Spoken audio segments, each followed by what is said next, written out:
rendah. Oleh karena itu, kami persilakan Bu Menteri Keuangan. Terima kasih Pak Menko.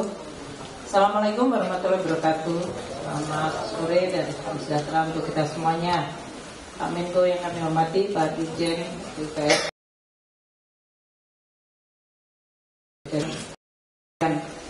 Telah disampaikan oleh Bapak Menko tadi bahwa kita penting untuk menjaga momentum pertumbuhan ekonomi yang terus-menerus dihadapkan pada ketidakpastian global yang tekanannya mulai kita lihat dan kita rasakan dalam berbagai bentuk seperti kenaikan dari harga beras ya, dalam hal ini karena El Nino, dan juga dari adanya dinamika di pasar keuangan global, baik itu dalam bentuk kenaikan yield di Amerika Serikat, kenaikan suku bunga di Amerika Serikat, kemudian exchange rate yang cenderung menguat di Amerika Serikat. Ini semuanya membawa dampak pressure yang cukup besar bagi perekonomian. Kita tetap waspada dengan berbagai dinamika tersebut. Kemudian ekonomi terbesar dengan RRT juga yang cenderung masih melemah dan berupaya untuk pulih dari COVID, itu masih akan juga memberikan dampak spillover atau rambatan ke dalam negeri.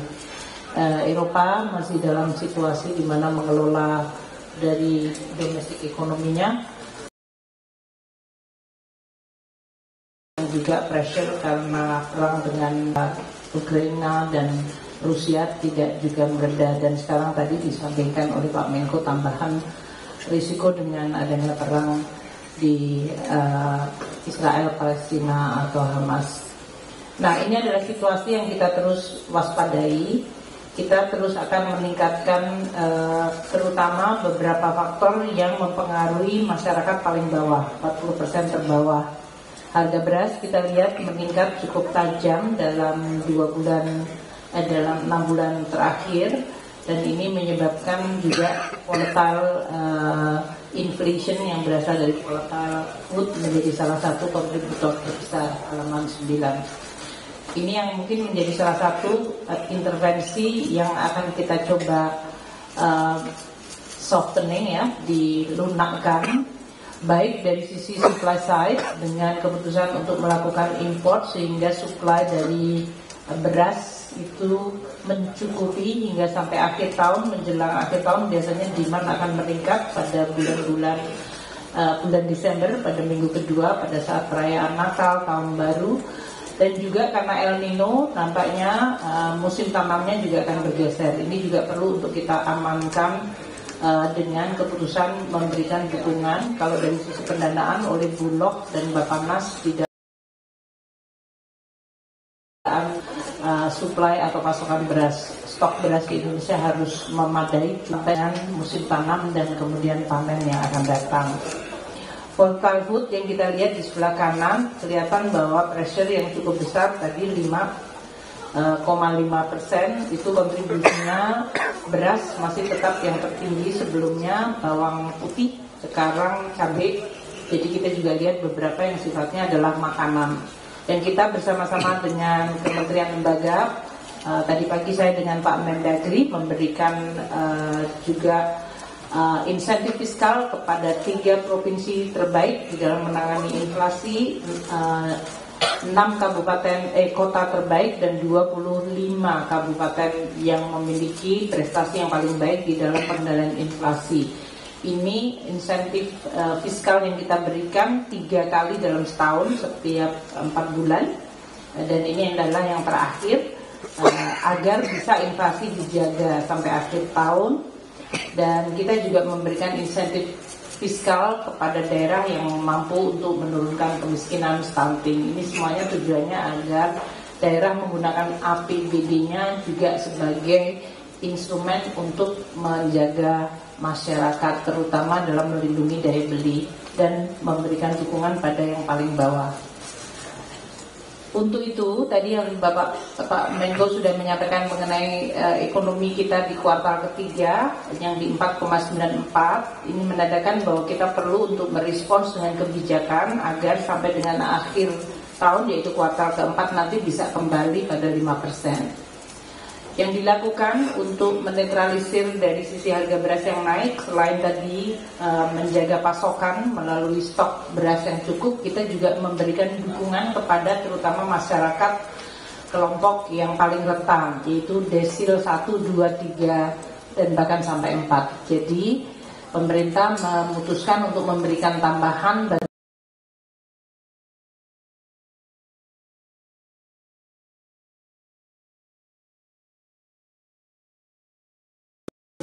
dan kemudian kelompok masyarakat yang biasa menerima sembako kelompok hingga 3, 4. Halaman 18. Tambahan bantuan beras ini adalah yang kedua kali. Pertama kali diberi yaitu menjelang memberikan 3 bulan berturut-turut untuk 21,3 juta kelompok penerima manfaat, dan itu biayanya 7,9 triliun rupiah. Kemudian pada saat El Nino sudah mulai membuat harga beras meningkat, kita juga memberikan bantuan beras itu tahap kedua mulai bulan September hingga November. Namun dengan melihat harga beras yang masih bertahan tinggi, walaupun sekarang sudah mulai flat ya, sudah mulai melandai, dan kita harapkan bisa menurun dengan adanya pertama mulai musim tanam dan juga bantuan beras serta operasi pasar, kita berharap mulai menurun. Kita memutuskan untuk memberikan tambahan bantuan beras untuk bulan Desember. Jadi pas 4 bulan untuk keseluruhan akhir bantuan beras untuk 21,3 juta kelompok penerimaan manfaat ini dilakukan 4 bulan, September, Oktober, November, Desember. Yang 8 triliun kita sudah anggarkan, yang 2,7 triliun kita akan tambahkan untuk menebalkan bantuan dari pemerintah dalam bentuk shock absorber terhadap kelompok masyarakat paling rentan. Selain itu, kita juga memberikan bantuan langsung tunai atau El Nino sudah dari sisi outlook dari growth kita, konsumsi masyarakat walaupun masih tumbuh di 5%, kita mengharapkan tetap terjaga bahkan di atas 5%. Maka kita memberikan BLT untuk 18,8 juta KPM penerima sembako. Kenapa 18,8 juta? Ini yang sudah ada by name, by address, by account number. Dari tempatnya Bu Mensos, ini surat sudah disampaikan, jadi ini prosesnya akan bisa diakselerasi bulan November, Desember kita transfer 1 kali sehingga langsung untuk 2 bulan sekaligus 400.000 bagi 18,8 juta KPM. Ini eksekutornya adalah Kementerian Sosial Bu Risma yang tadi menyampaikan kepada saya bahwa suratnya sudah disampaikan dan proses penganggarannya segera bisa diselesaikan minggu ini. Kalau yang nomor 1 eksekutornya adalah Bappenas, Badan Pangan Nasional, yang sudah bersama dengan Bulog melakukan operasi untuk pemberian beras 10 kilo kepada 21,3 juta. Nah, untuk BLT kepada 18,8 juta KPM itu biayanya anggarannya 7,52 triliun rupiah. Jadi untuk penebalan ini yang on top tambahan yang kita putuskan bulan ini adalah 2,7 triliun untuk Desember dan 7,5 triliun untuk BLT 200.000 per bulan dibayarkan sekaligus untuk 18,8 juta KPM. Kita akan transfer begitu dipanya selesai pada bulan ini. Untuk yang lain adalah kita masih melihat untuk memboost growth adalah mengakselerasi kredit usaha rakyat. Pak Menko bersama saya dan beberapa menteri memonitor bahwa KUR kita ini penyalurannya tahun ini agak melemah. Ini karena ada beberapa perubahan dari sisi kebijakan, sehingga kita sekarang akan meminta kepada perbankan, terutama bank-bank yang besar ya seperti BRI, BNI, Bank BUMN, Bank Himbara, namun juga BPD untuk bisa mengakselerasi penyaluran kredit usaha rakyat ini yang sampai dengan September baru 177 triliun. Kita menargetkan tahun ini bisa 297, ini pun sebenarnya lebih rendah dari target KUR tahun lalu yang bisa mencapai 360 triliun. Jadi kita akan mengakselerasi dalam 3 bulan ini. Ketiga, untuk sektor perumahan yang nanti dari Menteri PUPR menyampaikan untuk eksekutornya yang biaya administrasi yang dibantu oleh APBN. Pertama, untuk menstimulir sektor perumahan, yaitu dari sisi demand side, maka pemerintah memberikan insentif dalam bentuk PPN-nya di miliar. Namun yang 5 miliar ini yang ditanggung adalah yang 2 miliar. Jadi dari yang kita umumkan sebelumnya, yaitu insentif untuk pemberian rumah di bawah 2 miliar, PPN-nya ditanggung pemerintah, kita naikkan ke 5 miliar, tapi yang untuk 5 miliar, bagian yang 2 miliarnya saja yang ditanggung pemerintah. Nah, PPN ditanggung pemerintah ini ada 2 fase. Fase pertama adalah ditanggung pemerintah 100% untuk PPN-nya mulai bulan November, Desember 2023 dan Januari hingga Juni 2024. Itu PPN yang ditanggung 100%.